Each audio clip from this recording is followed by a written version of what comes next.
Hey, listeners, new and old. This is our second of 3 planned PopCon episodes from Indy PopCon 2015.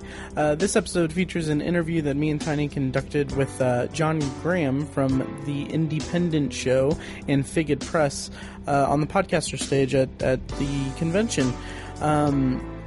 All the links to everything that he mentions is in the show notes, and we look forward to checking out Independent Show and the Podcast Awards and all the other stuff that he talked about coming up soon. And also stick around after the interview, because I'm going to put the clips from several of the clips of the interviews that we conducted at the booth after the interview. Thanks again for listening, and hope you enjoy.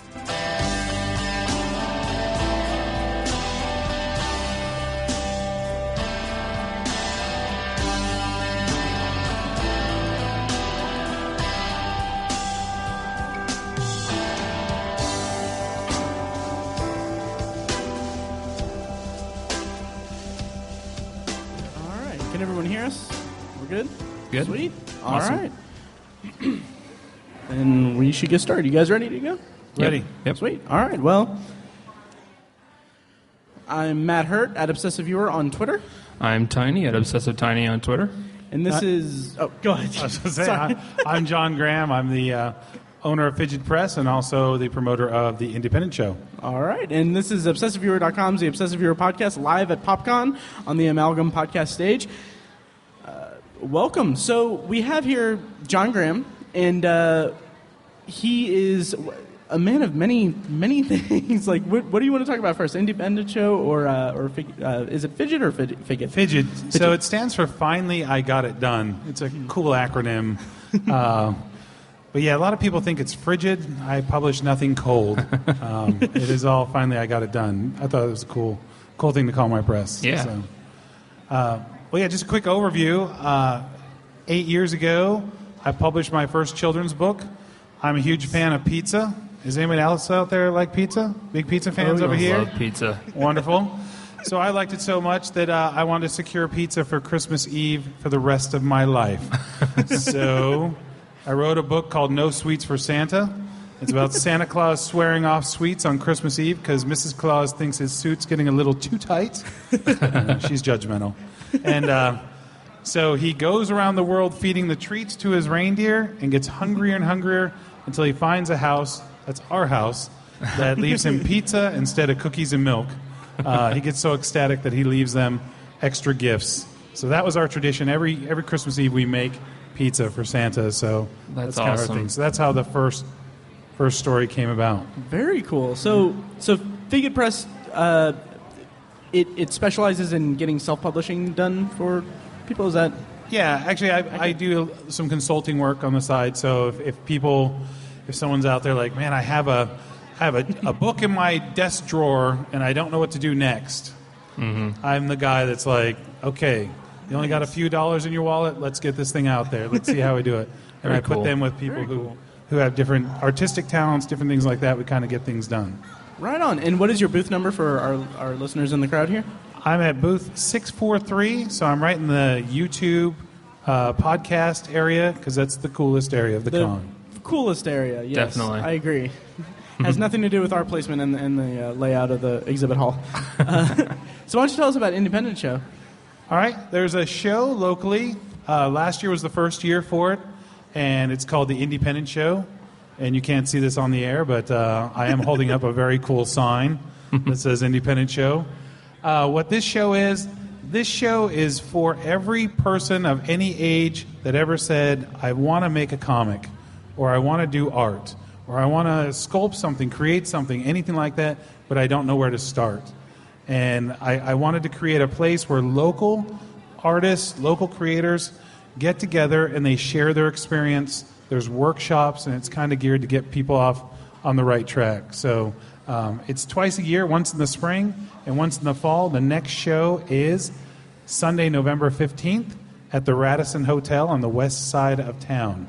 So, and I got lots of little cute flyers up here. After the podcast is done, we can hand those out to people. Very cool. Do you have any like famous local artists who are going to be there? Do you have anybody locked down yet for the November show? We typically have the entire indie webcomics, or not the entire, but a majority of the indie webcomics group usually is there. It's more of a place for up and coming local creators.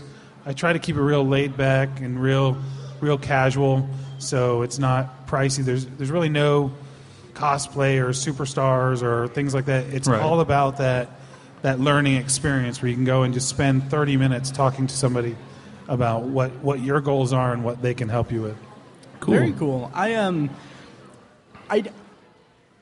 been very interested in the local kind of creative scene of people. Like, it's overwhelming how many very talented local artists are here at conventions and everything. Like, last year was the first year we did PopCon. Well, the first year PopCon existed, but we did it, and that was kind of one of my first like forays into like really going to a convention like this, and I was just overwhelmed by the amount of just really, really incredible professional stuff that was there.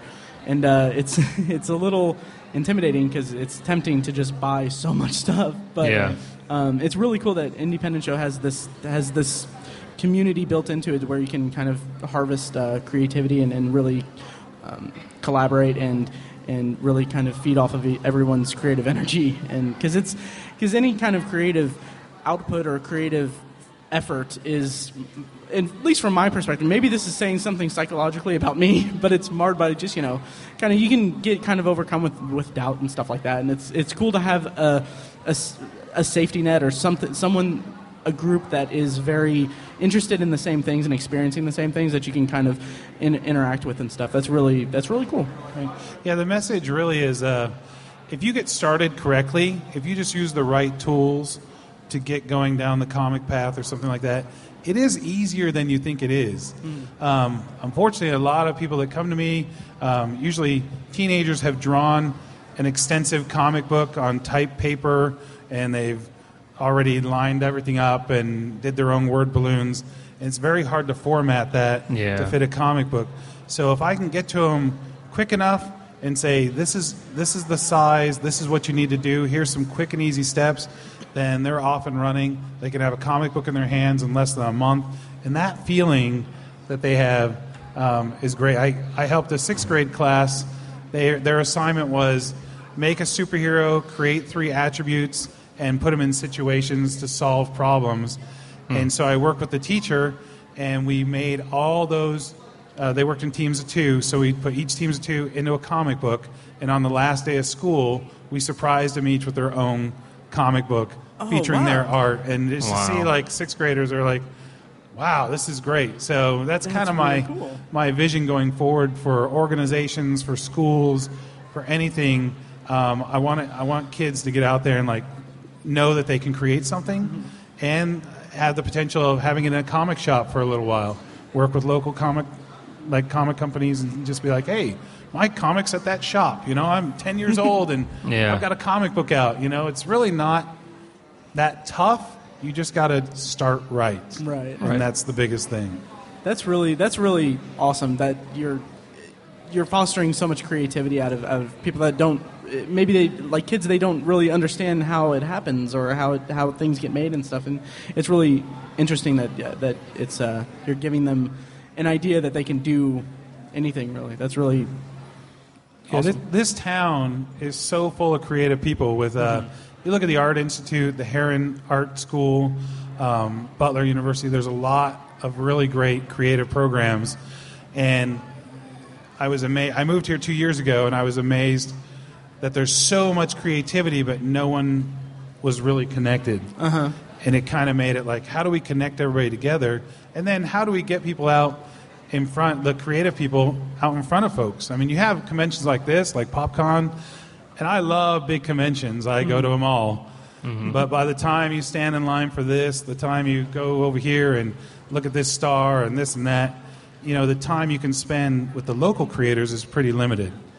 So instead of taking that 1 time a year where you miss them, let's try to make a lot of little events throughout the year that you can go to the library and be, it's a comic creation day at the library, or Or a good example is October 3rd of this year, I just worked it out with the folks who run Indy Family Fest in Carmel. It's a yearly thing. It's all for families. It's all different family activities. Well, INDYpendent Show is going to have a little section where kids can go and color their own comic panels, meet artists, work with artists, and even, hopefully, if I can make it work, draw panels that go into a final comic that I'll then publish, and they can see their work in a comic book. So it's just more little isolated events like that around town to kind of keep the spirit of the creative crossroads of America. That's what I want to make Indianapolis. So that's right on. That's awesome. Yeah. So with your children's book, how did you said that you kind of started with your basing on your own want for pizza and on Christmas Eve. So where inspired you to actually like push through that wall of creative, I guess, doubt, I guess, what made you start, where'd you get your start with writing children's books and creative force like that? I think like a lot of people out here in the audience, you have an idea, you might have something written down, and it took 10 years from the time I created the idea to the final product for me to publish it. But once I reached the point where I held my first book in my hand, you become a little addicted to it. Yeah. And you start to research it. And then you start going to conventions like this, and you talk to creators, and you say, well, how do you do that? Or how did you get that? And they give you a tip or a hint.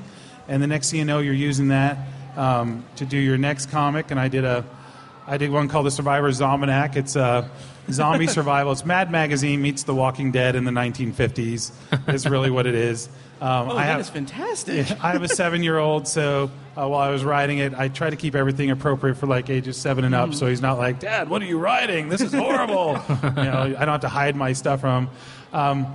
But that just came from, I had my ideas of what zombie survival was, and I thought some of them were pretty original. So I wrote this up, and we used Kickstarter to fund it. We did individual issues, and it was really popular on Kickstarter, so it kind of made me go, all right, let's get the next issue out, and the next issue, and now I have the graphic novel and different things like that. That's so, awesome. Yeah, it's a really fun book. Booth 643, I have these. Free print with purchase. There we go. All right, cool. I will definitely be getting one of those. That is awesome. Just seeing like the artwork on the cover, at least, the title alone is so witty and clever to me. Like I'm tickled by. This is the second time this weekend I've used the word being tickled for something. But anyway, that's neither here nor there. But the Survivor's Zombianac, that's awesome, and I like that it's for all ages, because as a zombie fan myself, I don't think that there's a too young of an age for people to be interested in the zombie lore and zombie fiction and stuff, because it's just such I love that kind of fiction and of any kind, and I'm definitely going to be checking that out. It's at a few comic shops around town, and they tell me that it's grandmother approved, because they say, unfortunately, with the popularity of Walking Dead, which it's not unfortunate, I love The Walking Dead, I think it's great. Yeah. But my 16-year-old son still hasn't read The Walking Dead, because I'm just like, yeah, it's a little out of your league. I'm a little overprotective. So a lot of people, they know that their grandkids like The Walking Dead. They'll go in a comic shop and they'll be like, yeah, my 9-year-old grandson loves this Walking Dead stuff on TV. Can I get the comics? And usually the comic shop owners are like, let's kind of move you over here. There's the Survivor's Zombianac. It's got some zombies. It's got a little gore to make that 9-year-old not feel like he's the wimpy kid. Yeah. But in the end, it's not like blatantly, violent or language or anything like that, which I think is important. So it kind of gives them something to enjoy as they do it. So very cool. Very cool. That's very cool. And you also created am I mistaken, or did you create a custom comic for PopCon that you have at the booth? You want to talk about that?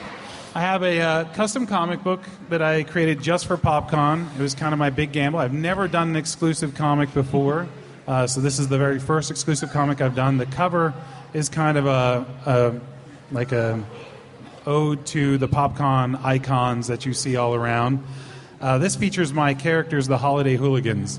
And the Holiday Hooligans are pretty much angry holiday foodstuffs that are wreaking revenge on holiday partygoers everywhere. You have the Ninja Bread Man, Brute Cake, Karate Cane. The mangled mallow is a marshmallow that pulled himself out of a steaming cup of cocoa, but he's got a little brain damage because he got half melted. But he's like strong and angry. But in the end, they're like tiny, so they can't really do a lot. But so it's 48 pages. There's 4 different stories in here of the holiday hooligans. And I wanted to do something, again, I love local creators. I love local artists and things like that. So we got 6 different artists that are also here at PopCon, and they did special pinups just for this issue. And I include a map to where they are. So the idea is you come to the booth, you buy the comic, it's $10. I can sign it for you, and then you take it around to all these other folks. They'll sign it for you for free. Oh. And then it comes with coupons for each of them, too. So you can actually, if you buy something at their booth, you're like, oh, I get a free comic with any purchase from Brian Wyrick's booth at 534. Nice. So it's kind of a way to just drive stuff back to the local creators and offer something fun. There's only 40 that I created for the show, and actually I just donated one to a raffle, so there's only 39 in the world, and I've sold 8 so far, so 31 left. And I love these characters. My dream one day is to try to get a little cartoon or something going. So if people don't buy it, then I will just keep the 20 in like a safety deposit box, and then when it becomes a cartoon on TV or something, people will be like, oh, what's the rarest version of that comic? Like the PopCon edition, and I have one left at $1,000, you know? That is not a bad idea at all. Good plan. Good plan. I like that. But I would rather sell all 40 to 40 different people here and kind of get those out. But yeah, I'll never print them again because it says PopCon edition on it. So 2015 wouldn't make sense to print 1,000 copies and put them in my desk drawer or anything like that. So, but yeah, it's kind of a unique thing. Just a fun. I've never tried anything like it, and I was really on the fence. Like, how many do you print? And I thought I'd rather just sell out and tell people on Sunday, like, I'm sorry, it was so popular. Go on eBay and try to get one. You know, it's $100 now.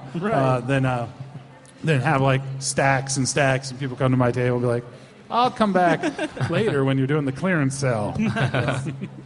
Well, I'm pretty curious about the No Sweets for Santa book.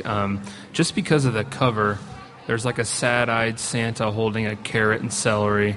That is like so bold to choose for a children's book because you're taking 2 things and you're changing He's not super them. Sad. He's got celery. Well, kids love candy and kids love Santa, and you put a sad Santa holding vegetables on the cover. It's a really bold choice. I'm curious why you didn't. But I mean, I guess the story inside is pretty. It's pretty redeemable because he gets the junk food at the end.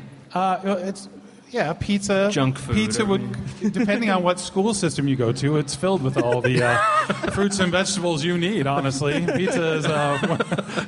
But according to the federal government, it's a vegetable. So I actually have a teaching aid for this for like kindergarten, and I go to schools and do readings. Oh, cool. And when you go through with kids, the reindeer are just chowing down all the sweets, and you could see Santa getting skinnier throughout the story, and you see the reindeer like getting large and lethargic, and they're like dozing on a roof, and their stomachs are upset. So I get to do a lot of little things like, you know, what do you feel like when you eat too many sweets? And the kids are like, we don't feel good. And it's like, yeah, you're right. So not too soapboxy, but at the same time, it's lots of fun. Okay. I do have a song in here that I wrote for it also, and I have to tell you a funny story about that. Please do. There's a picture of me. I was trying to do the song, like I was trying to think of what would be a good initial page for the song. And the artist for the book was like, you should take a picture of you in front of a piano, because that would be like a good song intro. So I was like, okay, that's great. That's a good idea. So there's a picture of me in there, and I'm wearing a Santa hat, and it's got me in front of a piano. So I did my first school reading, and I sent them the book initially, and they had the entire auditorium. It was like kindergarten through 5th grade in this auditorium. I had PowerPoint, a microphone, everything. I was kind of nervous. So I get there, and the principal's like, Mr. Graham, we are so excited to have you here and read your book. And just to let you know, we did move a piano into the auditorium so you could play your song for the kids. And I was like, what would give you the impression that I can play the piano? Because I obviously can't.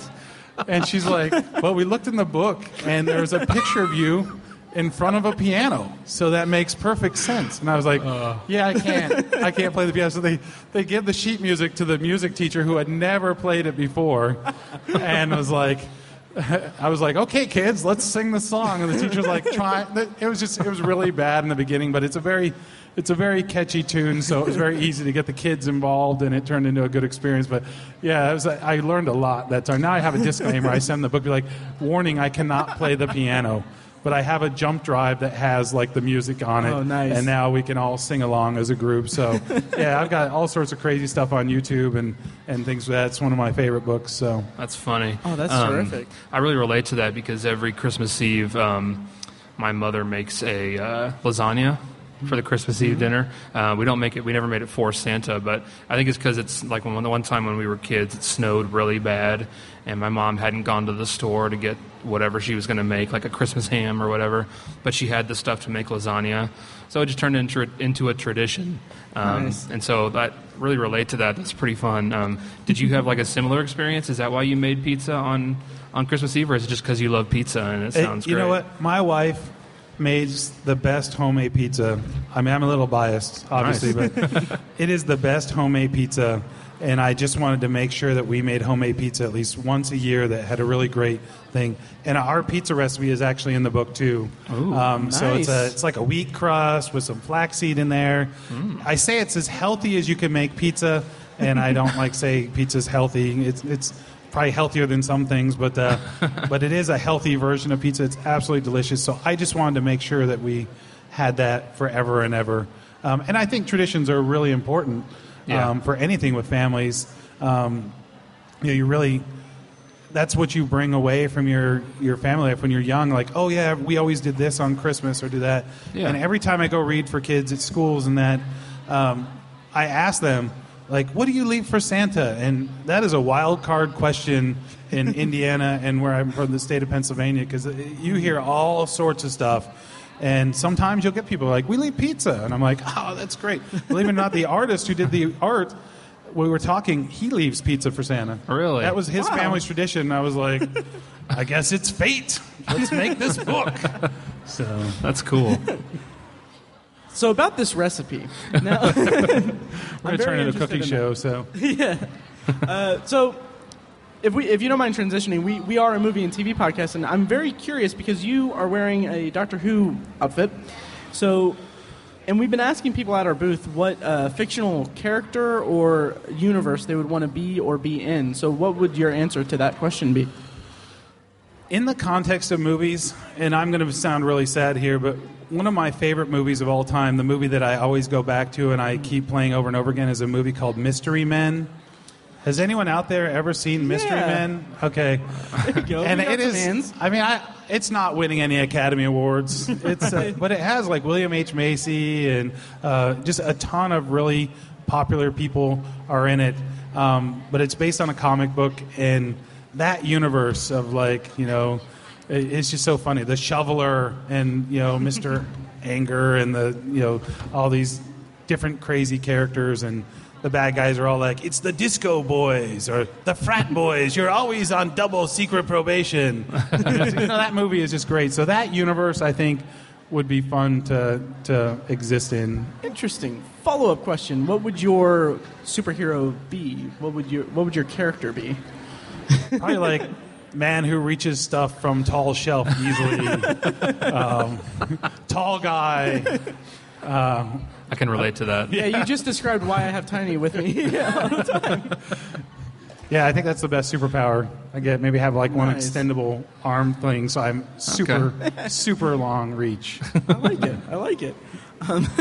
What are there any movies or TV shows that have inspired your creative endeavors? Like, did the Survivors Zombiac, did that come from any a love of zombies, or just like an interest in The Walking Dead or anything? I think the zombie phenomenon caught all of us. I mean, everybody kind of knows what a zombie is, and that. I work in a large retail distribution center, so I'll just spoil the first part of it.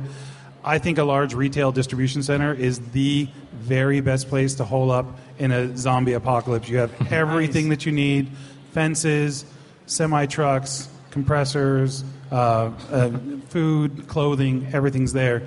So 12 years I worked in this place and worked out this master plan on how to fortify a large retail distribution center. And I actually would do panels with people who would debate me, and they'd be like, no, I would go to a super Walmart, and that's where I would go, and we'd have these in-depth discussions on what the best place is. I do rank my top 5, but number 1, I think, and I would challenge anybody after this, if you think there is a better place than a large retail distribution center to stay during a zombie apocalypse, we can have quite an interesting conversation on it, because I'm almost positive that's perfect.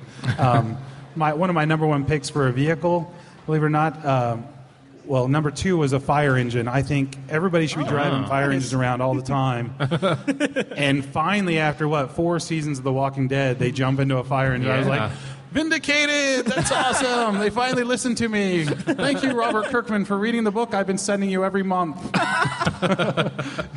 So, number 1 is an ambulance. Where are all the ambulances at in the zombie apocalypse? That is the perfect vehicle. It's small. You got a place to sleep in the back. You got medical supplies, power.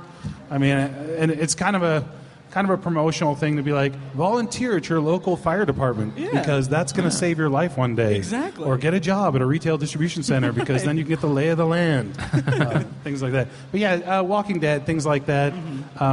Just great shows. And then all those obscure B movies and stuff like that. I just, I don't know where the Hooligans just came out from a 30-day character challenge where I had to create a character a day every single day for the month of November.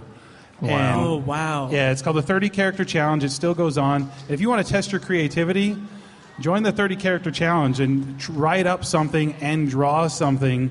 And I can't draw. Oh, wow. The guy who talked me into it did not tell me it was a drawing thing. And I was like, I'm working on a novel, so I'll just make my characters in there. He's like, no, you need to draw. So I started being like, what can I draw? A gingerbread man who is now the ninja bread man. And I can draw a candy cane. And he's now Karate Cane and a marshmallow. So I have a big thing in here about, hey, kids, if you don't think you can do something, still do your best at it. And down the road, you can always give that idea to some artist and be like, hey, make it into a comic. And look, there it is. So there's like a little motivational thing in here, too. Yeah. $10 gets you a lot. Yeah, that is a very good price for that. A child is going to become famous cartoon or comic book writer just from buying this. So, wow, I need some credit for that 20 years from now. Absolutely. That 30-day character challenge is very interesting. It's amazing. Yeah, it reminds me of when I was a kid and this would have been fifth grade, and I can't believe I'm actually saying this to the public and everything. But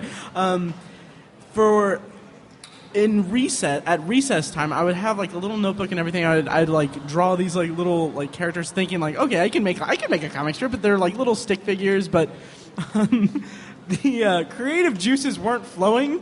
So I had green guy who was green and blue boy who was blue, and so that was my my attempt at comic. It all drawing. Counts, it all counts. Yeah. If you still have that notebook, give it to John. He might be. We'll make that thing into a comic book.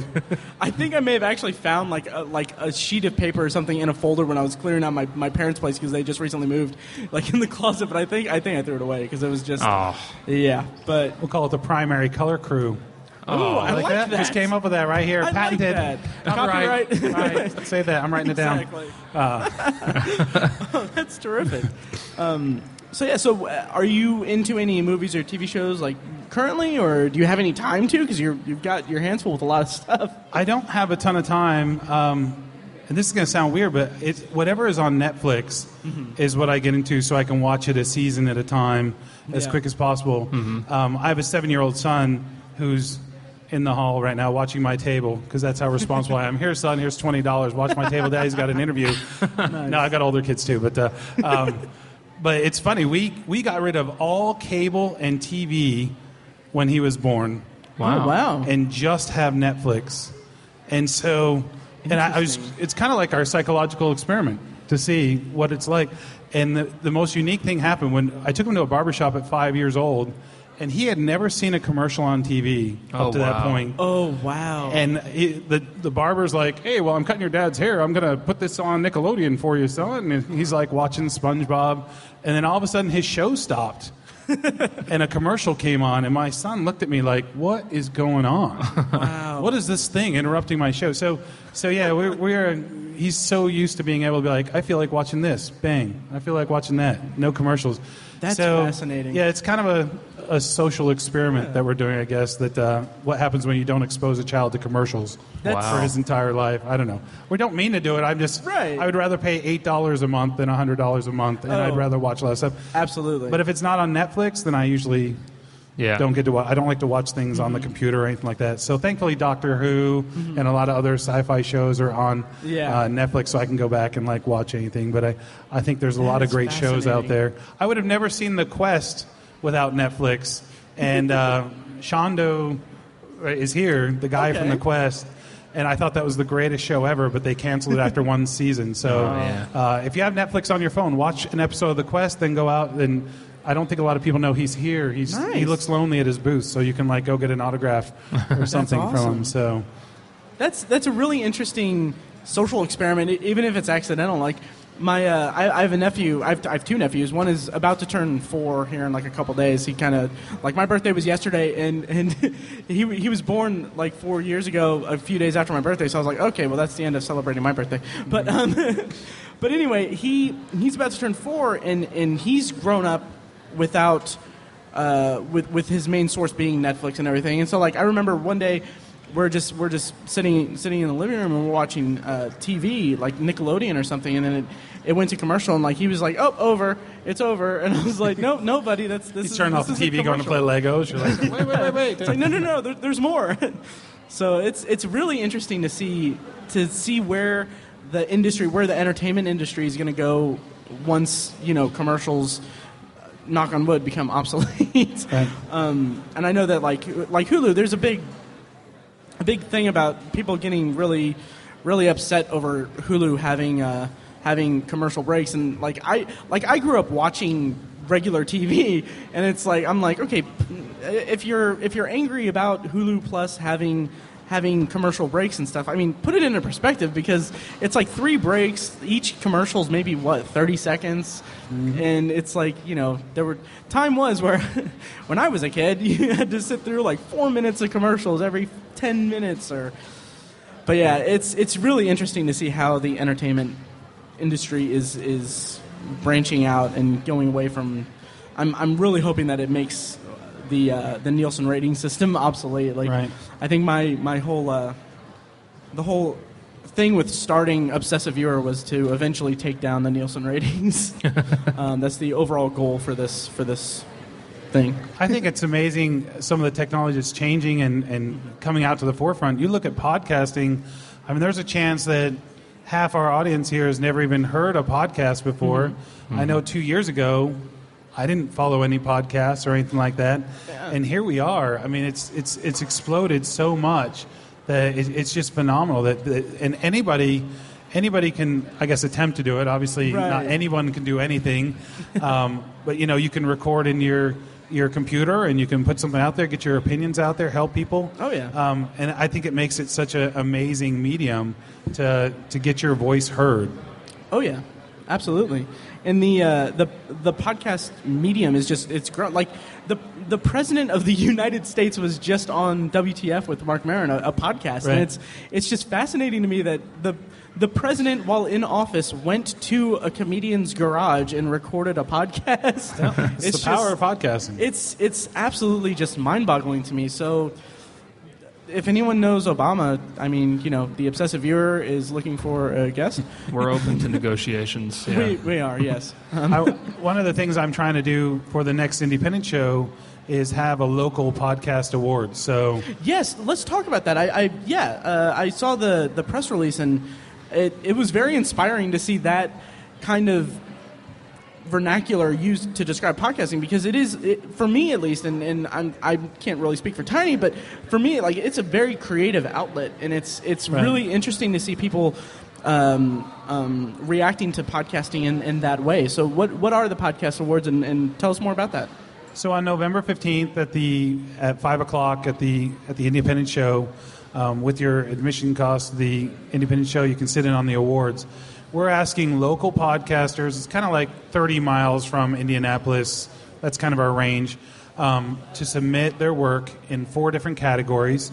And the categories would be a movie review, there's a local geek locale that you can review, a local geek celebrity, or a local geek event.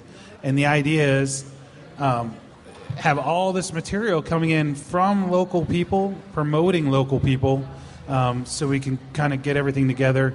And then those segments will be judged, and we'll have the very first Geek Podcast Awards, and we'll see how it goes. But I think people work very hard, and a lot of people think, like, podcasting, I'm just going to get a microphone and sit down and just record something and put it out, and everybody's going to be like, oh, it's amazing.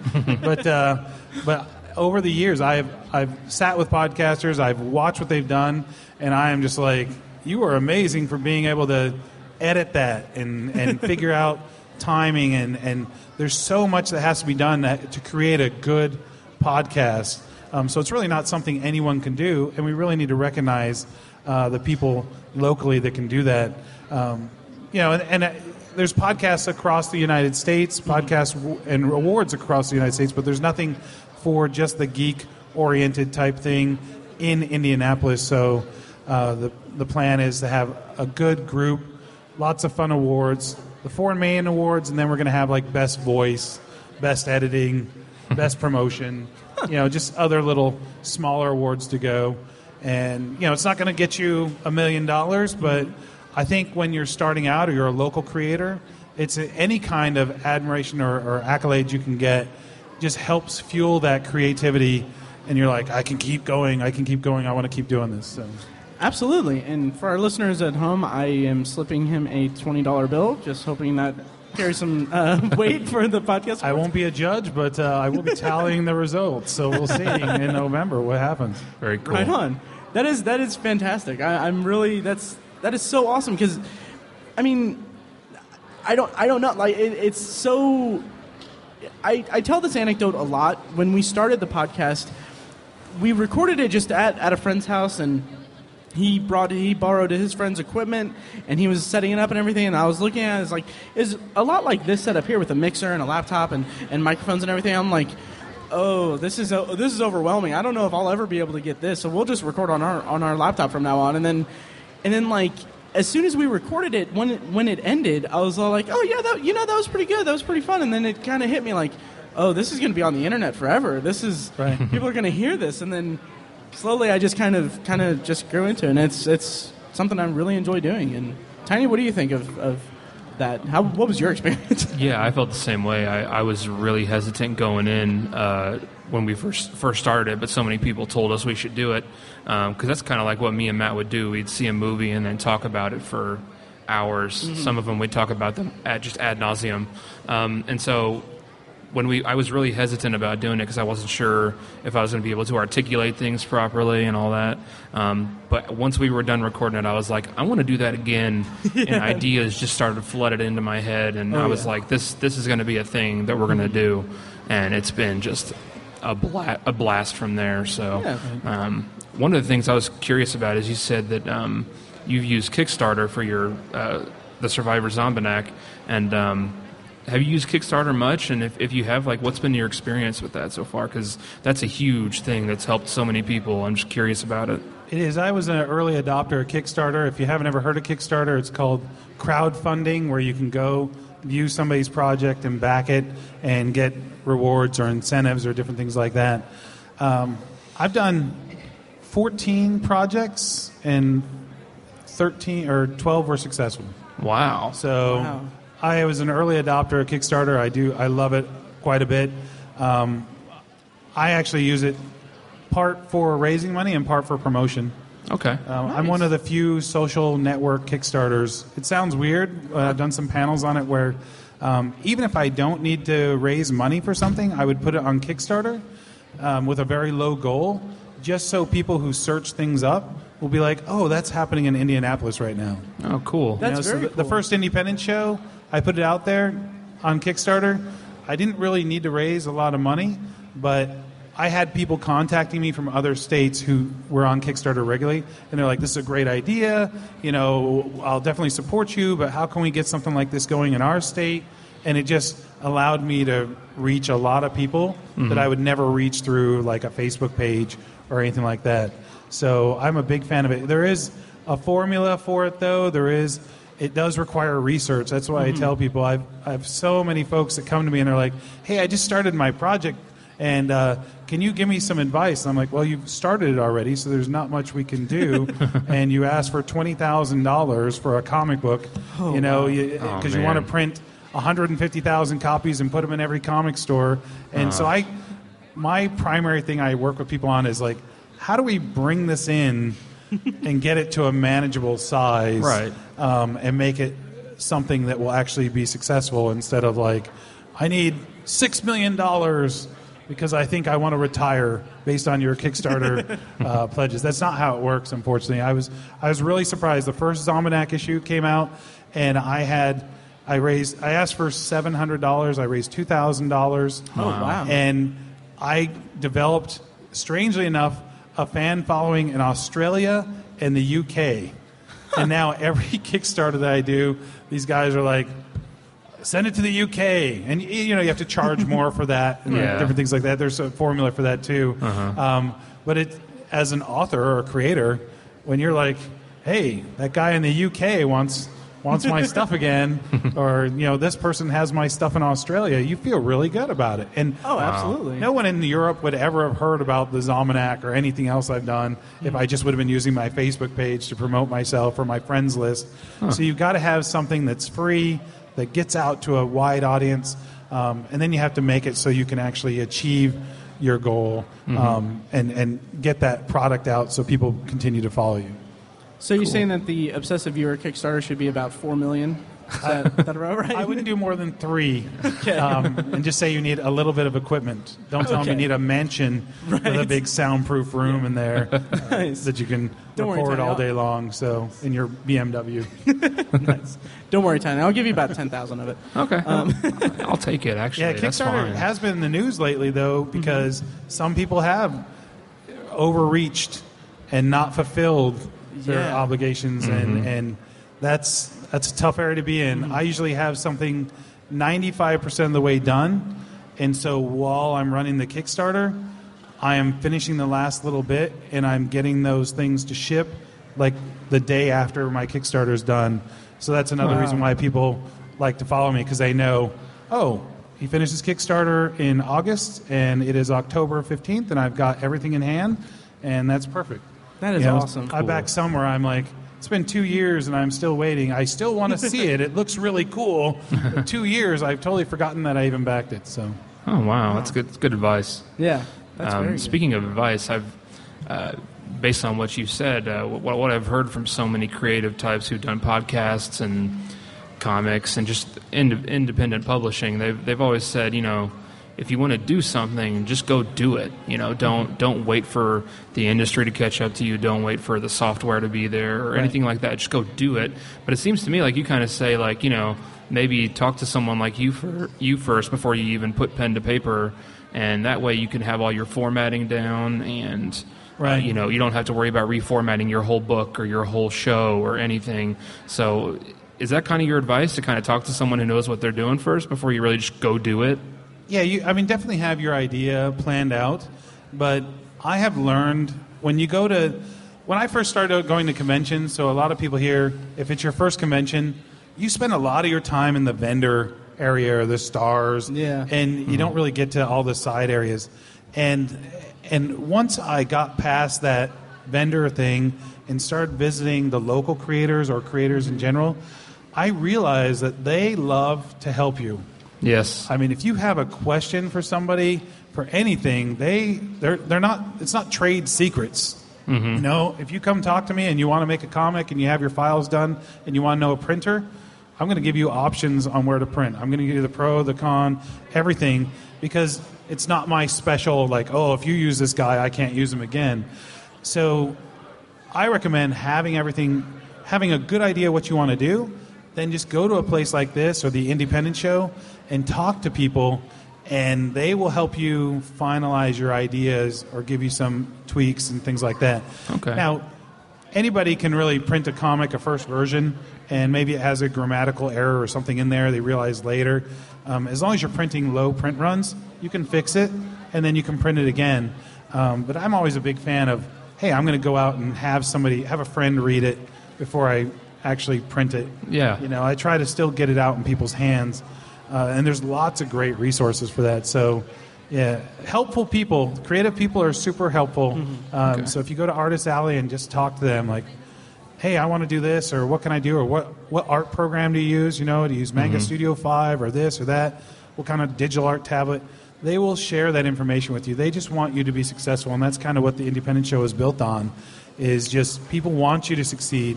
And having somebody come in, the first show like we did, with his rough pages, and then all of a sudden, you know, he printed his comic and he had a table at the second show, and that to me was like, That is fantastic. I just won. You know, this creator got the feedback he needed, made his comic, got a table at the next show, and is now helping other people who want to do comics realize their dreams, because he's just like, I just did this. It was scary. I know you're scared, but it can be done. I just did it. So. Wow. Finally, I got it done, right? Yep. Yeah, finally I got it done. Fidget press. Cool. Well, that's great. Well, as we're winding down here pretty soon, I just want to reiterate, like, this is just fantastic that you're part of this bringing together creative forces to kind of just collaborate and to kind of bounce off ideas. I think that's really great. I feel like the creative mind or the creative person is very open to you know, networking and collaborating, and it's really cool that you're providing an Independent Show is providing this area or this location to attract young and new creative forces, and it's really great.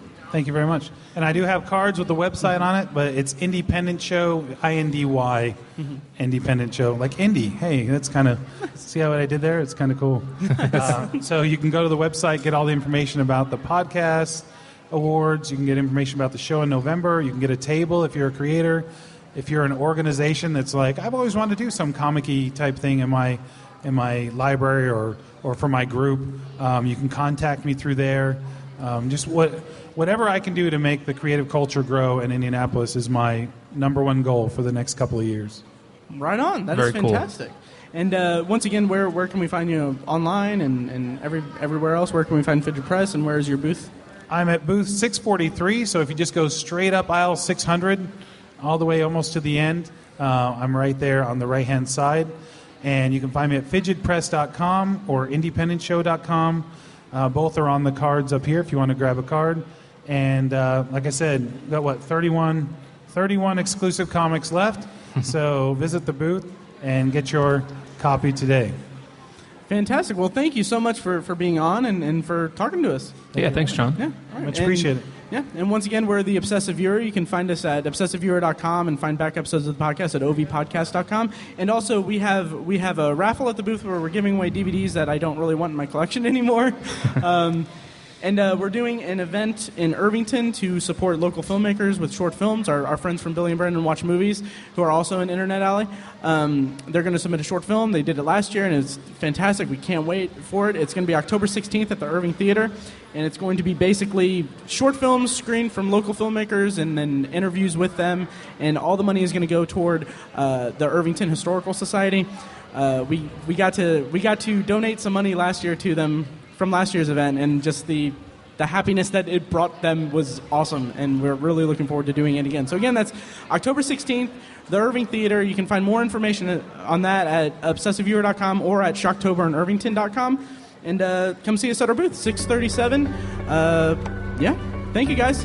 Thanks. Thank you very much.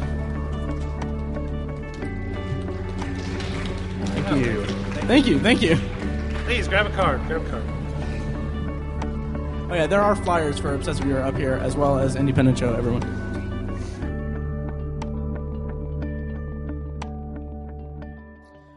All right, that was our interview with John Graham. We would like to thank him for being just such an awesome guest, and thank the PopCon organizers for hooking us up with him to get him on the podcast stage with us. Now I'm going to put the booth recordings from the people who visit our booth who have YouTube channels, podcasts of their own, any affiliation with any of the vendors or exhibitors or any projects that they wanted to promote. All those recordings can be found here in this episode, and check back next week for the final PopCon 2015 episode, which will be me and Tiny just kind of breaking down how we felt about the convention, and also the rest of the considerable amount of booth recordings that we got over the weekend. Throughout the weekend, we were asking people what fictional character from a movie or TV show they would want to be, or what fictional universe they would want to be a part of. And we got a lot of really great responses. And finally, before we get started on these, make sure you go to ShocktoberandIrvington.com, where you can find all the information you need in the coming months about Shocktober and Irvington 2, which is the event we're going to be throwing at the Irving Theater in Irvington to support local filmmakers and benefit the Irvington Historical Society. So check that out, and we hope to see you guys there. And here's the booth recordings. Thank you. All right, here I have my friend Chad from the Secular Perspective podcast that we do together, and he's going to answer the question that we've been asking everybody. All right, so apparently the question, according to this paper that I see on the table, is if you could be any fictional character or in any movie or TV universe, what would it be and why? I've actually thought about this at great length to make myself go to sleep at night sometimes. I would kind of almost have to be a hybrid. Okay, I've genuinely thought about this. Like, I would need to have force powers. Like, I'd kind of need to be a Jedi. Okay. But, and that's just out of sheer laziness. So, like, you don't have to get up, you just force pull something over to you, force push, flip the light switch off, whatever. That's from sheer laziness. But, with it comes the lightsaber, of course. Okay? But the other side of that, my other hybrid part, I have to have Wolverine's healing powers, because I'm going to freaking cut my arm or leg off with the lightsaber. So I need to be able to fix myself. Okay. Yeah, and claws wouldn't be that big of a thing. I don't know if that's necessarily a superpower as much as it was just kind of a mutation. It was just more of a mutation rather than a superpower. But awesome. but it's still, at the same time though, healing is kind of a mutation too. Yeah. So whatever. I won't get into the semantics of it, but yeah, that's mine. So anyway, yeah, if you guys like Obsessive Viewer podcast, go check out me and Tiny over at Secular Perspective. Shameless plug. All right, thanks, man. Do you want to do it? Sure, go do it. Great. Come on. All right, what am I doing? So, all right, well, first tell us your name and where you're from. Christina from Indianapolis. All right, well, welcome to PopCon, and you have a YouTube channel, right? Do you want to tell the audience where you can find you?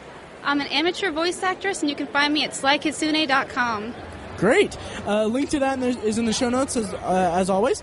So what we're asking people is we're asking what fictional movie or TV character they would want to be, or what fictional movie or TV universe they would want to be in, and why. So how about you? Mikasa from Attack on Titan, because she's really awesome and she saves everybody's butt all the time, and I really love that character. Nice. I've not gotten a chance to watch Attack on Titan. I know. Shame. I know. Last year, so many people that were at our booth were talking it up and everything. I've seen the books and everything at like the bookstore and everything. And I haven't gotten a chance to get into it. So I'm anxious to get into it. I have 2 videos on my channel, and I've done voiceovers for this character and several other characters from it. So. Fantastic. That's awesome. Well, check that out on YouTube, and the link is in the show notes and everything. And thank you so much for stopping by. See ya. All right, so why don't you tell us your name and where you're from? I'm Pat from Evansville, Indiana. I'm from the Nerds You're Looking For podcast. You can find us on iTunes, Stitcher Radio. Also check out our blog, thenerdspodcast.com. Great, and you handed it to me while I was taking a drink. I thought you were just going to go straight into your answer.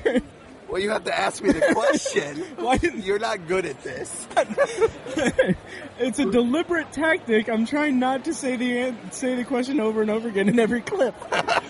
So do you have an answer for our question that we've been asking all weekend? Yeah, I mean, it was tough because I'm a huge nerd, so, I mean, there's so many things to choose from. I originally thought of Thomas Jane's character in Hung, because he gets to put a lot of P and V. But I've never actually watched an episode of that show, so I figured that probably wouldn't be the greatest answer. But the more I thought about it, the more I kind of went to Seinfeld, Jerry Seinfeld's character in Seinfeld, which obviously he kind of plays a fictionalized version of himself. He's not a good person, but let's be honest, I'm not the best person. So that kind of makes sense for me. But obviously he's a famous stand-up, and he does stand-up in the show, and he's fairly popular in the show. And so, obviously that would be my dream to kind of work as a touring comic, so that'd be pretty cool. But the thing that kind of brought me to Jerry Seinfeld in Seinfeld is the fact that they make a joke about how he always breaks even. Like, there's an episode where they figure it out, and he just tosses $20, and then he's going through his pockets and he finds $20. And I think it's so clever because in the show, throughout all of the episodes, it's like he has Kramer who kind of just falls into stuff. Like he never has to work a day in his life because he kind of just falls into money. And then he has George who always screws it up, and he always loses things. Most of it's his own fault because he's a terrible person. Right. And Jerry's kind of like the medium between the two of them. And so I think that's just so clever. And I would love if I could just break even. So that's my answer. That's a really good answer. It's funny because we've been getting a lot of Batman and Iron Man because they're billionaires and they're rich. But no, Pat Kuhn from the Nerds Are Looking For podcast just wants to break even. And once again, where can we find your podcast and everything? And also, do you want to plug where you do open mic and stand up and stuff in Evansville? Sure. Well, you can find our podcast on iTunes, Stitcher Radio, basically any podcasting directory, we're on it. Our companion blog, nerdspodcast.com. We also have a companion YouTube channel, so check that out. I do stand-up pretty much every Monday night at Lamasco's. It's a bar in Evansville. I'm trying to get some more shows here and there. I want to do there's an open mic at a place called Rachel's Cafe here. It's close to here. It's in Bloomington, so I'd like to start doing that. But right now, it's just Lamasco's in Evansville. Fantastic. Well, thanks, Pat. All right, thank you. Someone I want to be friends with, I would actually be them. Okay, well, you can be a character in the universe who is friends with the character. Okay. That's a hard question. All right, so first, why don't you give us your name and where you're from, and also what you're here for your booth. Okay. Hi, I'm Sarah, and I work for Heartland Film, and I'm exhibiting today and just kind of exploring and checking everything out. And if I could be in a fictional universe, I'm trying to think. I would love the show Breaking Bad, even though it's really scary. I don't know. I love Jesse Pinkman, so I would love to be friends with Jesse, even though he gets into some shady stuff, I guess. That's a really, really good answer. We haven't gotten a Breaking Bad answer yet, and we actually did 3 episodes for the final episodes that came out. Every time an episode aired, we record about it. So we have 3 episodes that's all about the end of Breaking Bad. What do you think of the finale and all that? I liked it. I want to go back and watch it again. It's been a while since I saw it. I know I was just sad it was over, so I'm pretty sure nothing could meet my expectations. But I thought it was pretty good. I'm glad to see Walt go down because after the season 4 finale, I was done with him. I was like, I can't support you anymore. Oh yeah. That whole series had some of the best characterization and character growth I've ever seen on TV. It was phenomenal. Definitely. So, all right, well, thank you so much, Sarah, and good luck on the raffle. Thank you. Awesome. All right, well, just go ahead and tell us your name and where you're from. Jonathan Wilson, Indianapolis, Indiana. All right, right on. So, we're asking people favorite fictional movie or TV character they would want to be, or a fictional universe they would want to be a part of. So, what's your answer? So many. I'm going to go with Doctor Who. Doctor Who? Doctor Who, nice. Would you want to be a doctor or a companion? Most definitely the doctor. Of course. And you have Cloudy Sky Comics. That's the name of it, right? And where you can find Cloudy Sky Comics online? You can find it on Facebook and also on the website, cloudyskycomics.blogspot.com. Right on. Awesome. Well, thank you. All right, so first off, why don't you tell us who you are and where you're from? My name is Brent. I'm from right here in Indianapolis. Okay, cool. And did you have an answer for our question? Yeah, if I could be any character, I'd probably be Homer Simpson, because he's my favorite anyway, but he always seems to screw up, and he gets to do what he wants, but it works out in the end. So, you could get, I'm not a big drinker, but you can eat as much as you want, but somehow he stays the same, so. Right, that's awesome. And did you want to promote your podcast, or do you not on the air anymore? Or? Not on the air, but my name is Brent, and can I promote my stand-up CD that's coming out? It's August 7th. It's called Mr. Turkey. So when I substitute teach, that's what kids called me, Mr. Turkey. And it comes out August 7th on iTunes. Awesome. It'll be on iTunes. Do you have a website or anything like that, or Twitter or anything like that? Yeah, it's BrentComedy.com, and my Twitter is @BrentTerhune. It's TerHune. All right, that's really cool, man. I'm looking forward to that. I might check it out. Yeah. Cool, man. Thank you. All right, thank you. So why don't we start with saying your name and where you're from, and your YouTube channel address. I'm Christopher Lester. My YouTube channel is the Oshawott17, and I'm from Indiana. Nice, right on. And so what universe or character would you want to be in or be a part of? Initially, I would say the Pokemon universe, but last time I checked Spiritomb, I wouldn't want to do that. So the One Piece world. Nice. And why don't you tell us a little bit about your YouTube channel? I do movie commentaries and movie reviews. I'm just starting out, so there's not much there, but it's a work in progress. Very nice. What's your favorite favorite movie to do a commentary for? If I had to do the movie I would want to commentate over the most would be The Room by Tommy Wiseau. Nice. They're doing a midnight screening of The Room at Keystone Art this weekend, and I was super bummed because I went last year and they did it. And have you ever seen it in a theater? Because it's so much fun. No, I've only seen it on DVD. But to see it with an audience, that'd just be a dream come true. Oh, it's a blast. If you can find a screening of it, I highly recommend going to see it because it's so much fun. Thank you. Thank you. Okay, so I'm here with Brizzy from Brizzy Voices. She's a YouTube sensation. She does really incredible impressions on YouTube. And all weekend we've been asking everybody what their favorites or what character they would be from any movie or TV show. And Brizzy actually has an answer for us. Yeah, it'd be Hermione from any Harry Potter movie. Why is that? Because she's super smart and awesome and magical. Awesome. That's a great answer. I actually found your channel probably 6 months ago. We were doing an episode about Nickelodeon, and I found your Nickelodeon impression video, and your Phil and Dill from Rugrats is, impeccable. Thank you. Enough. That's absolutely perfect. I'm curious, how do you choose your characters? Could you just always do voices, or is it just you find a knack for it whenever you watch stuff?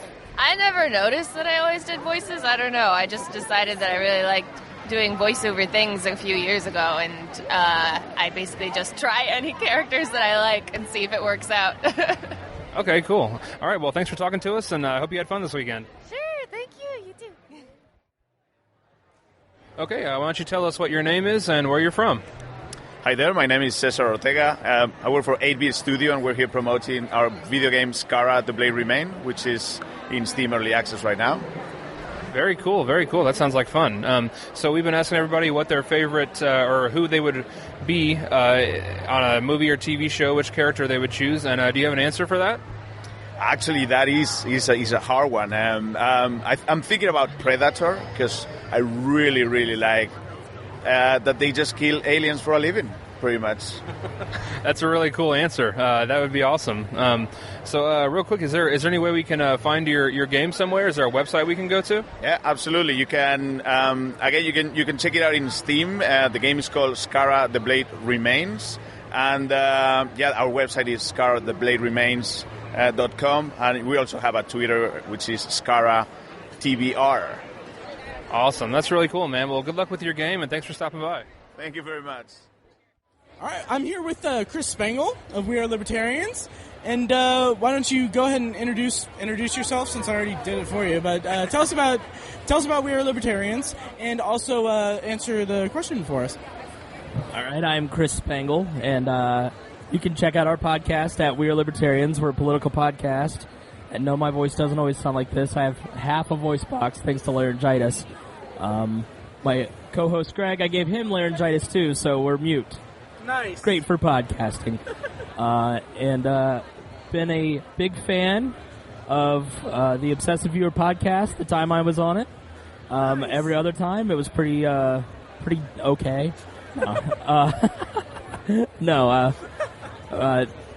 So if I were going to be any fictional character, I would be Arnold Schwarzenegger in True Lies. Because that or Pumping Iron. Okay. No, I love Arnold in that movie because he is... I think Arnold in real life is funny, charismatic, confident, smooth, married to Jamie Lee Curtis. That's not right in real life. But in that movie, he kind of portrays that, and he succeeds under all kinds of different circumstances, and I just think he's a general all-around badass. In most of his movies, but for whatever reason, that was like the perfect blend of his humor and his badassery, and I just really like True Lies. The other character that I would be Steve in the Tao of Steve, he is a fat, chubby guy who really does well with women. So something that all of us on the Obsessive Viewer, well, really any podcast, can aspire to be. So that is the dream. That is the dream. Yes. So best of luck to you as you try and mate with nerd girls this weekend, Matt. Tiny, I know, has a girlfriend, so he's probably already mating somewhere. He's not in the booth, so I don't know what they're doing. But, yeah, so thanks for having me on, guys. Thanks, Spangle. I do. Nice. All right, well, why don't you go ahead and give us your name and where you're from and where you can find your podcast and what your podcast is about, and then give us the answer to our question here. I'm Leilan McNally. I do a podcast, a wellness adventure podcast called The Obnoxious Optimist. You need to search for that on iTunes, yeah. I love that name. That's awesome. We're getting that a lot. If we only had good content, that'd probably be better, but we have a name. The content will come. You can thank Spencer for the name. He came up with the name, and I stole it from him. Nice.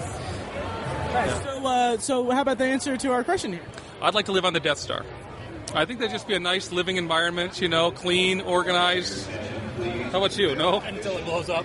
No, that was in the movie. I want to live on it like the next, version 2.0 Death Star. So the Death Star from Return of the Jedi, that got blown up? Oh, they all get blown up? Yeah. Oh. I think that's just the nature of the Death Star. Yeah. So you want to live in a fully functional Death Star that is not... Okay, so would you like it to be part of the Empire or not, just not without the Rebel Alliance? I think I'd like to live in a suburban Death Star. Okay. I like that. Okay. It looks like it would be a nice, in a different context, it would be a nice, retreat for people, like a nice vacation place. For people who want to get off the Death Star because they know it's going to blow up, they can come to the suburban Death Star, just get away from all the busyness of the original Death Star. I like the way you think. I like that. So, well, how about you? I think I would probably like to go with the Robotech universe. Okay, nice. Why? I don't know. That's that 80s anime stuff and the motorcycles and the transforming jets. That's just, I don't know. It was always my thing. Right on. I like that. So, once again, where can we find your podcast and what's it called and all that? You can find us on Twitter at TOO Podcast, and then on iTunes at Podbean and Stitcher at The Obnoxious Optimist.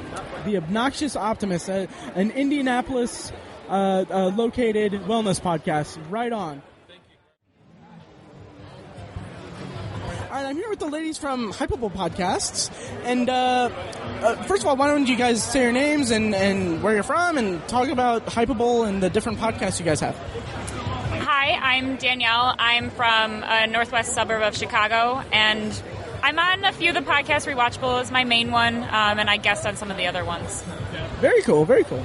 I'm Donya. I'm from the UK. I'm on a couple of different Hypable podcasts, Rewatchable, Hero Hype, and Not Another Teen Wolf podcast. And that's pretty much me. Very nice. I'm Karen, and I'm from upstate New York, and I'm on Rewatchable, Not Another Teen Wolf podcast, Book Hype, and Onceable, which is a Once Upon a Time podcast.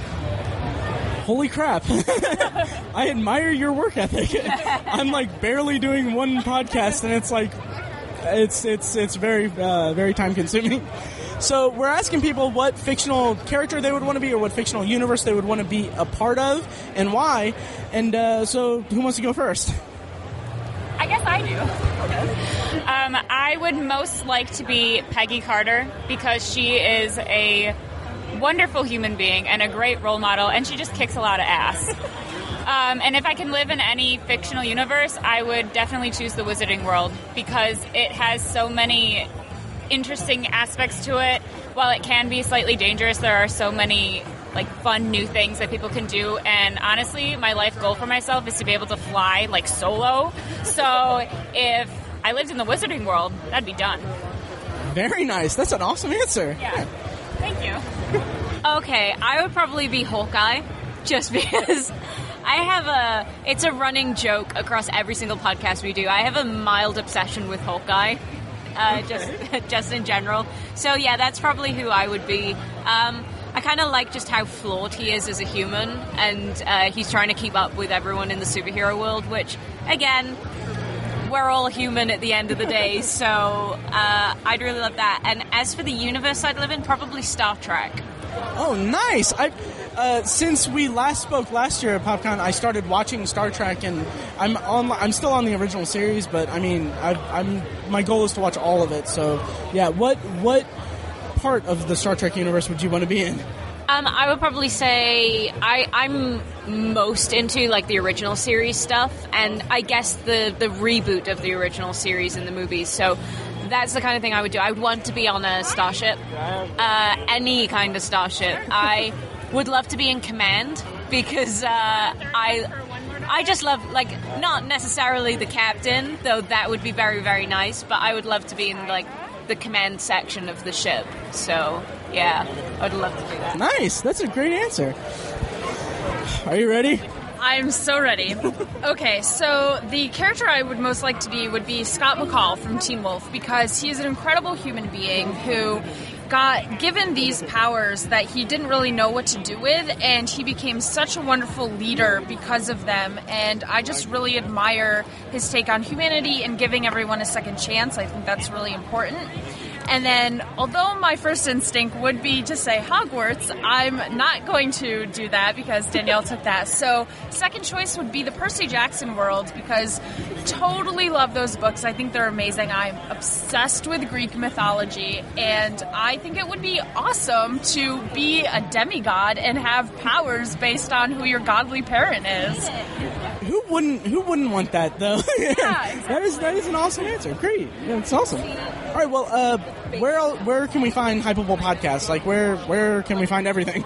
Okay, well, you can just go to hypable.com, or on Twitter it's at Hypable, and that's HYPABLE, and from there you can find all the podcasts we have on the site, as well as all the news we cover. Awesome. Thank you so much. It's great. I'm Jess Hooker, co-host of Off the Air podcast with Chick McGee. Yay! He's the other co-host. And I would want to be the first female Doctor Who. That is such a great answer. That is awesome. Yes. Yes. Now, Chick, the gauntlet has been set. I don't even know if I need your answer now, honestly. Let's hear it. Yeah, here we go. Hi, I'm Chick McGee, a co-host of the Off the Air podcast, and I would like to be the first female Doctor Who. I didn't think you could top it, but yes. There you go. That was such a great answer. How can you top that? That is perfect. That is absolutely perfect. So how are you guys liking this year's PopCon? It's good. It's way busier than last year, right? Right? It's really, really busy. It's great. Yeah. It's like as busy as it was last year, only a million times busier. Right. Very true. It's insane.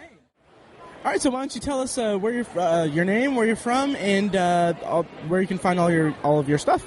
I'm Alexander Oriarden. I live in Indianapolis on the southeast side. I went to IUPUI, and I am a writer and artist. My current book out now is called The Tall Poppy, Gods of Egypt. It's a novella on Amazon. You can get it for 99 cents, and it's basically a fantasy kind of version of Egyptian mythology, specifically the Osiris myth. But it's told from the perspective of the god Set, the god of the desert, who is actually the one who murdered Osiris. So it's a very interesting twist on the whole Osiris myth. Very nice, very nice. And, so we've been asking this question to everyone, and what would your answer be? I had to think about it a little bit, and the best I can come to is the Q, just because he can kind of really do anything he wants to. But I do find that there is a problem with that, in that the fact he's never happy, because... So I don't know if this is allowed in the rules of the question, but it would be somewhat of a mix of the Q and the Doctor, because the Doctor has morals, he has values.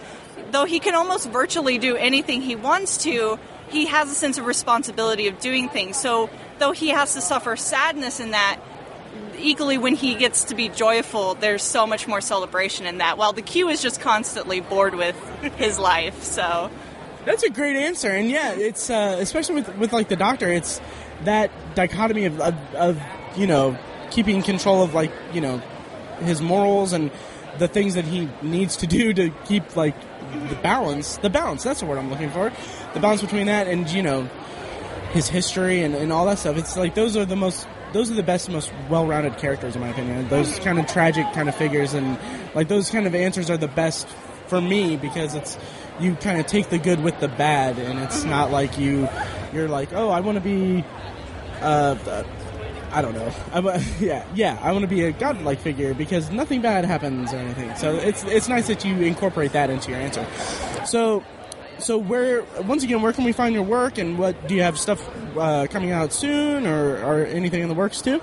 I have a fan page on Facebook called Alex Oreo Art. Oreo is spelled O''RIO. If you want to bring me Oreos, that's fine. I love Oreos. I am working on the sequel, which is just called The Tall Poppy. The Gods of Egypt is kind of an introduction to the mythology, because the book itself is historical fantasy. So I felt a lot of people might not know Egyptian mythology, so the novella is kind of a good buffer into the main story. And right now I'm projecting that it will be out next year in May, and then in 2 more years, depending on, my day job and it like that, I'm projecting the next book is called The Pool of Iron, which is going to be Norse, Celtic, and early Christianity, like that whole northern area and the conflicts between those pantheons. That's terrific. That's awesome. Well, thank you so much, and we'll get you a DDV and stuff and all that. So thank you. All right, so I'm here with the guys from Linear Radio, and why don't you go ahead and introduce yourself and tell us where you can find Linear Radio, what it's all about, all that stuff, and then we can get you answering the question. All right. Well, you can find us on YouTube and Twitter, but I'm going to tell you right now, I'm not very good at the whole Twitter thing. We're The Linear Radio. That's our URL on YouTube. We do lots of Let's Plays, and we're trying to rank out how many podcasts we do. Ideally, what we want to end up doing one Geekcast a week, and maybe Nearly News a week. And Nearly News is just kind of reading the headlines, talking about that. I don't know if that's everybody's cup of tea, but we try to make it fun, interesting. Nice. Yeah. So the question. The embarrassing question is, what fictional character would I be in any universe? Probably be Naruto. Okay. What's that from? I'm not familiar. The series is also called Naruto. He is the protagonist of Naruto. But and why would you choose that particular one? Growing up, being a teenager and stuff, I really connected with that character. I mean, if you look at me, he's also a blue-eyed, blonde character who was very much he didn't have any friends and stuff, and wanted to prove himself. And he also I don't know, his value system. He was very I don't want to say not radical, but like righteous. He had like a like he had a very noble sense of right and wrong, and I really stuck with that. I really liked it, and the abilities and the special powers they had were not very like typical of what we got growing up with most like Western medias and stuff. It's like, oh, he's super strong. It's like, well, he's super strong. Like, sure, he's stronger than most people, but he worked hard at it, and there's like reasons why they have the abilities they have and things like that. It was a more different world than most fictional things that I'd seen at that point. So it really got my attention. Nice, that's a great answer. Yeah. We haven't had that before, and I love the reasons behind it are so clear. Like you have very clear reasons for it. That's really great. Yeah, I have a very like atypical view of it. I think because like one thing about it that always gets me is like Naruto itself though is kind of stupid, which always bothered me. Right. He's not the brightest bulb, but he has like the most perseverance and stuff. But I do actually want to do a series, or not a series, but it's like a show where I talk about Dragon Ball Z versus Naruto, because a lot of like other anime people I knew who just were typically more mainstream and like, you know, not into the whole anime genre.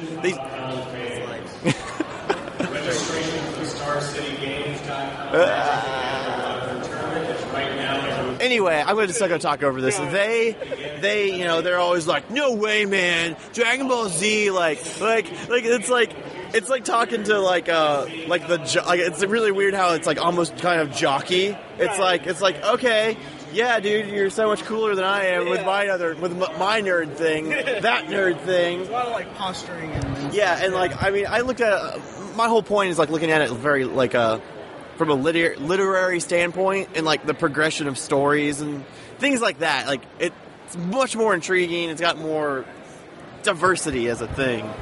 Great, that's awesome. How about you guys? Introduce yourself first, though. Biafra. So, I'm Biafra. I'm also from Linear Radio, and I guess my fictional character would be Luffy. He's from One Piece and also an anime. Okay. And basically why I picked it is I've stuck with this anime for over 676 episodes. Holy crap. Yeah. Yeah, it's the way the story is portrayed and like told, it basically gets you attached to these characters. Nice. So the reason I picked him is because like the way he grows up, he has no friends, and the show is based around pirates. Okay. And their powers are based on like they eat these fruits, and these fruits give him like crazy powers, like be able to like turn into fire, or like his power makes him into like a rubber person. So he could, like, stretch his body into all these crazy, like, weird things. So, nice. Like, bullets don't affect him, and all this swords and stuff don't affect him. But he also can, like, expand his body to, like, obnoxious, like, sizes and blow up battleships. That's awesome. But the drawback from eating these, like, fruits, you, like, lose the ability to swim. So being a pirate is like kind of like you kind of don't want to be on a ship, because if you fall into the water, you're kind of screwed. That would be a little that would add a wrinkle to it for sure. Yeah, but like over like the course of the show, like people like they hate his personality because he's really dumb, but because he's like dumb, he's like warm-hearted and he actually cares about people, and he like people gravitate towards him. Nice. So like I just like love this show because I stuck with it so long. Nice. But I don't know. It's hard to talk about it because like either people hate the show or they like it because it's so long. Yeah. And that happens a lot with long series. So. Yeah, and that's if you can get that emotional investment in it, it's like a drug. I mean, you just you're in it for the long haul. Yeah, I don't know if that's the best analogy to make, but it's definitely something that is definitely rewarding. Yeah, like there was times where I was sitting there watching the show and like I bawled my eyes out because of like certain situations with like characters that I didn't really care for that much, but like it tells their like background story. Like almost every character has its own background, check in there because I get the writer just does it. He doesn't care. He like makes you have like a feeling side for every single character, even if it's a villain. He's like, oh, I'm just gonna throw some background story in there and show them why they're the way they are, and it's like really good. Nice. That's a really good answer. I like that. All right. So, are you gonna? You got one? All right. Awesome. Go ahead and tell us your name and answer the question. All right. I'm Brady Egan, and I'm part of Linear Radio with the two guys before me, Tom and Biafra. So the question is, if you could be any fictional character or in any movie, TV universe, which would you be, or which would it be, and why? My answer would be Captain America. Nice. As these guys can tell you, like, I'm really...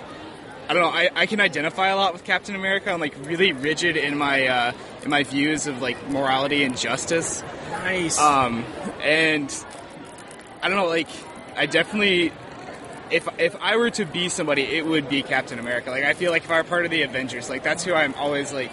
Yeah, I'd be Captain America. Like, Iron Man's awesome, and like the Hulk is really cool, but like, just like the way that he acts and the way he interacts with people, and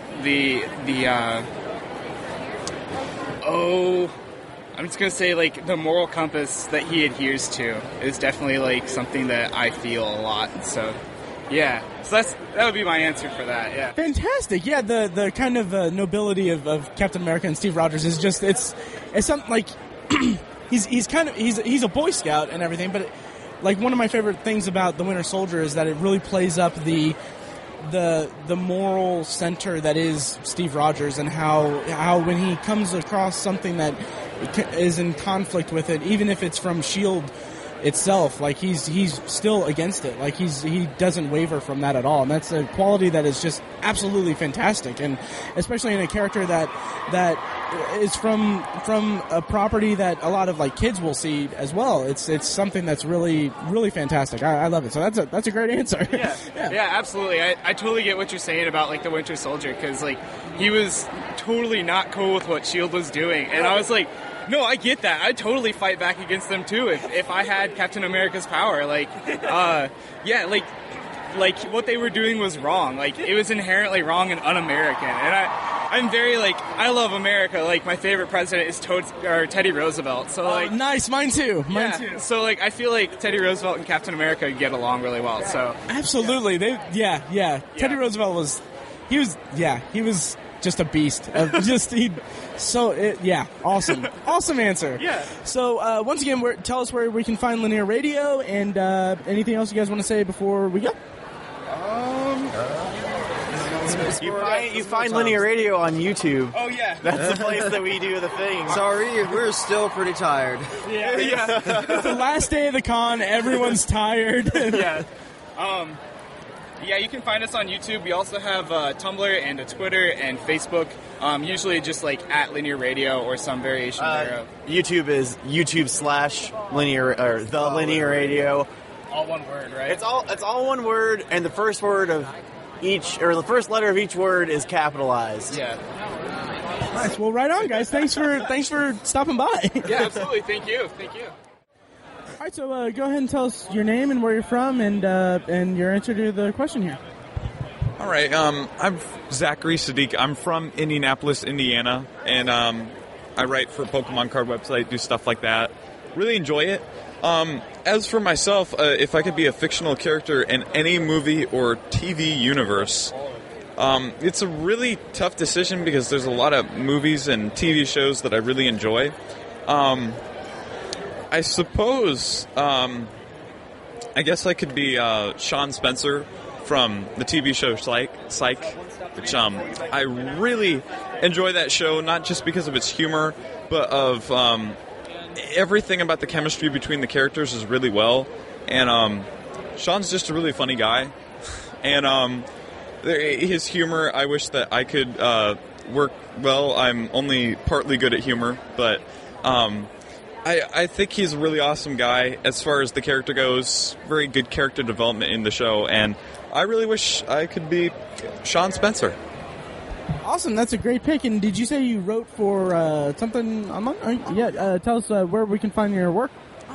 So I write for a Pokemon card website. It's called 60 Cards.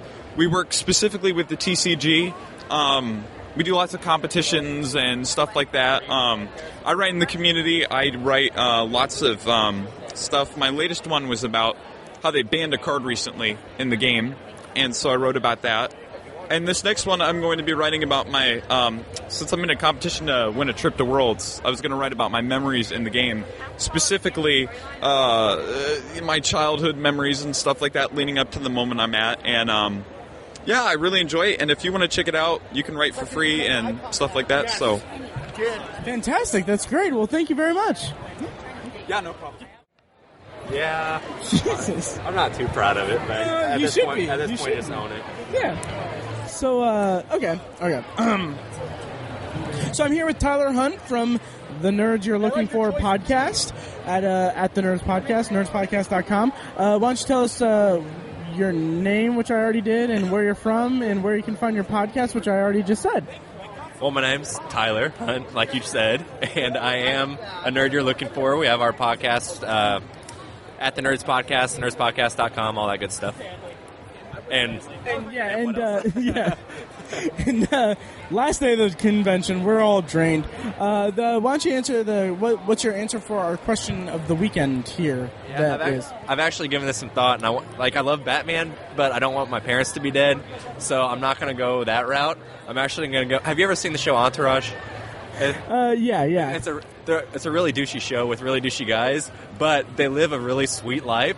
So, that'd be pretty sweet, I guess. Nice. That's actually our second Entourage answer this weekend. It's like most of the stuff I like is really dark or, like drama, so you don't want to be a part of that. You want to be a part of something that's awesome, like their lives, I guess. Exactly. Yeah, I can get behind that. Okay. Nice. Well, thank you, Tyler. Yeah, thanks. Thanks, man.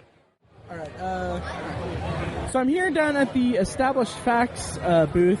And why don't you guys go ahead and introduce yourself, to say the name, where you're from, and then tell us more about the Established Facts and where we can find it. Yeah, this is Big Don from the Established Facts. I am the host of our gaming podcast. And, sorry.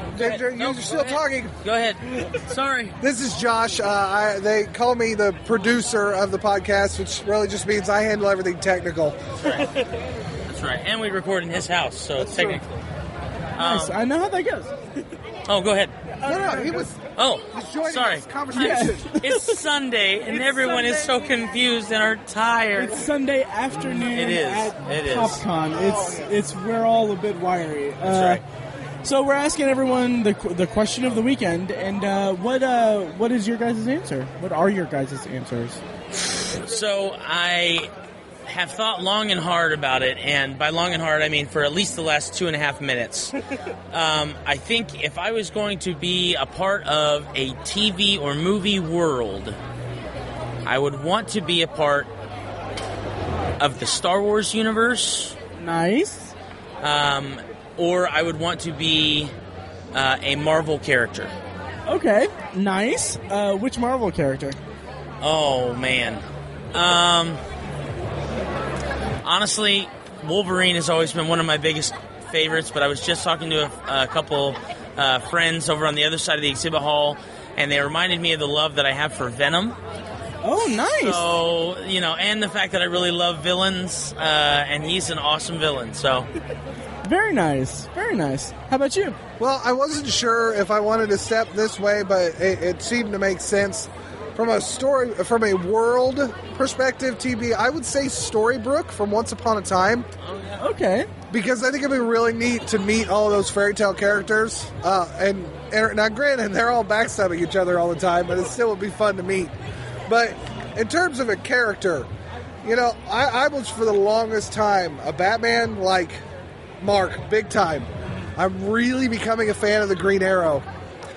Nice. I thought about saying that, but I don't know if I would want as much machine gun action going on in my life as that show has. Well, that's completely reasonable, but you're also you're dealing with the same premise of a rich guy who becomes a vigilante, and they're both it's like these guys were neighbors in college or something, man. Frat brothers.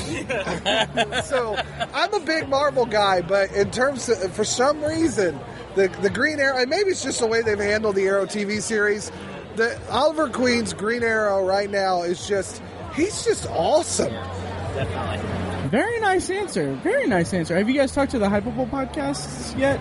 I don't know if they're still there. Right there on the left, the first one there. I don't know if we have or not. Okay, I think they have a Once Upon a Time podcast. I think it's called Onceable. Onceable? Yeah, Onceable. Is that Donya's group? Yeah. So, but great job, guys. And once again, where can we find your work, and what is the Established Facts, and where can we find it? And The Established Facts is a podcast about all things gaming here in the local Indianapolis, Indiana area. We've got friends from all over the country, but you can find us on www.theestablishedfacts.com. We also have a Facebook page, facebook.com/theestablishedfacts, and we're also on Twitter at Indy, INDYTEF. Very nice. Awesome. Well, thanks so much, guys, and have a good rest of the convention. You too. Thank you. All right, so we're here with the last recording of Indy PopCon 2015. Finally, we get Matt Quiet from Nerds Domain and Shirley from Nerds Domain, and your various other endeavors. Yeah. So why don't you start by just telling us, our listeners know already, but who you are, where we can find you guys, and all that stuff, and then answer the question that we've been asking everyone all weekend, which is, I told you what the question is, right? Yeah, fictional characters. Wait. Here, you read that. You read that quietly to yourself. I'll answer the first part. So, we are Nerds Domain. You can find us on nerdsdom.com, and you can find all our podcasts at nerdsdom.com/nerdcasts. We do a bunch of podcasts. I'm just going to keep it short. This is my 4th time on this podcast. 4th. So, hopefully I'm your highest number of guests. You're up there. You might be tied. I'll run the numbers and get back to you. Okay. All right. Yeah. So, fictional character. If I was any fictional character, that's a tough one because, there's a lot of options there. But I didn't really think this one through before I started recording. Do you have any thoughts here, sweetie? Oh yeah. I have a ton of them. I keep thinking of all these, all the women. I would totally love to be Black Widow, Maleficent, definitely. And movie and TV? Let's see. Oh, Scully. Oh, nice pick. Nice. Scully. There's a lot of TV and movie people that are flawed. So I don't like the flaws. But if I was going to be somebody without a flaw, it'd be Dresden. Okay. I want to say Jim Butcher, and that's the author. That's the author. But the guy from Dresden Files, because, if you take away the bad side where nothing works for him, he's a mage. He's got it pretty good. But I don't know. Who else? You know what? Tyrion Lannister. Because except for a few bad spots, dude's got it going on. I mean, he's a little short, not a big deal. Gets all the ladies, drinks all the everything, and then gets to kill his dad for being a jerk. I mean, wait, I haven't seen that part. You have. No, I didn't. Yeah. Did I? It was the end of the last season we watched. Right. All right. So I think if it was out of anybody, I think it would be Scully because of all the adventures, and then she's got that inner turmoil going on all the time. Mm-hmm. So that would be it. She's good. And if you like watching X-Files, they're going to be doing TV binges for X-Files coming soon at tvbinge.com or binge.tv. I don't remember. Right, and they do live tweets of that, right? They do, yeah. That's what they're going to be doing that whole week or weekend that they're going to be doing that, preparing everybody for the new season. And that is fantastic. I've been wanting to get into, watch the X-Files and everything, because I've only seen it in passing and everything. I remember as a kid being haunted by the opening theme music because it's so iconic and creepy. But that might give me 11 seasons on Hulu. All on Netflix too. Are they on Netflix? Are they on Netflix too? Because the Hulu app on our TV is terrible. That's why we haven't watched it anymore. So we'll be watching those then. Right on. It's on Netflix. It's pretty high up in my queue. So yeah, right on. Cool. All right. Well, thank you so much, guys. I'm glad we finally got to do this. Yeah. And thanks again for putting my name in for the panel and everything. And we were happy to have you on the panel. Nice. Awesome. Thanks. All right. Well, thanks, guys. Take care.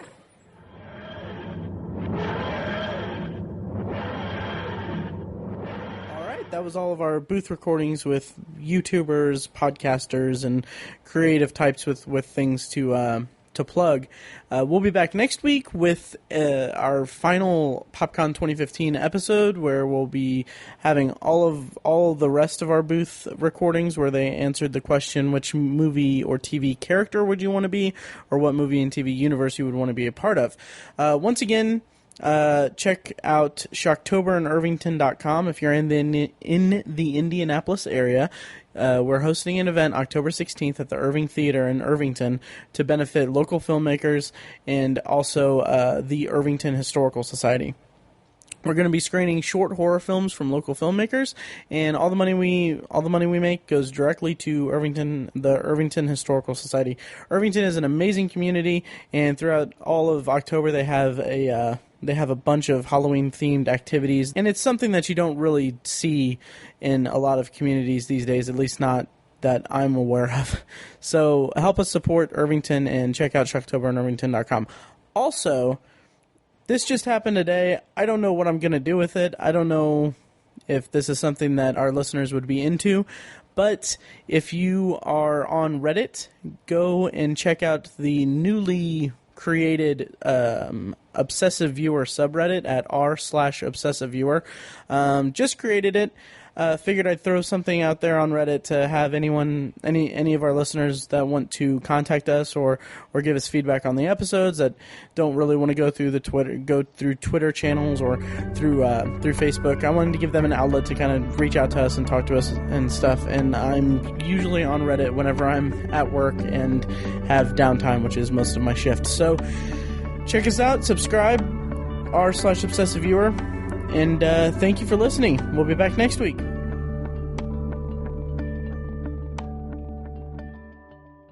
All right. Okay. So you have your answer?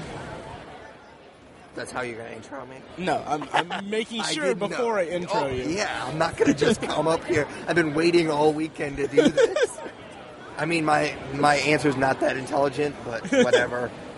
I've been very sleepy all weekend. Yeah. I can tell. No. Yeah. All right. Okay. So, go ahead and introduce yourself. I'm going to scrub that out. Yeah, that's... I'm not sure if I should introduce you or if you want to introduce yourself. Just treat it like you would any other person. Okay. And then I will intro myself. Thank you for listening to The Obsessive Viewer, presented by ObsessiveViewer.com. You can find more of our episodes at ovpodcast.com, and you can subscribe to the show on iTunes, Stitcher, or your preferred podcast app. The Obsessive Viewer's theme song is An Eclipse of Events and is provided by Loudlike from their EP Mistakes We Must Make.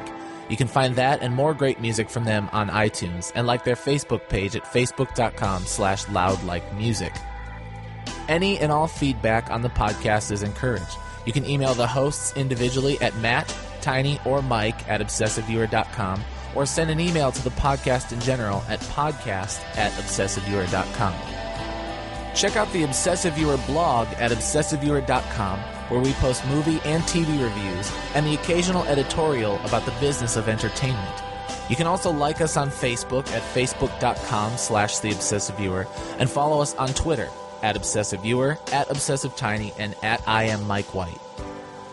If you want more obsessive content in your life, check out our sister site, obsessivebooknerd.com, for book reviews, author spotlights, and a general celebration of reading. Finally, if you're philosophically curious, check out Tiny's side project podcast, The Secular Perspective, which explores the concepts of faith, religion, and existence from the perspective of secular hosts.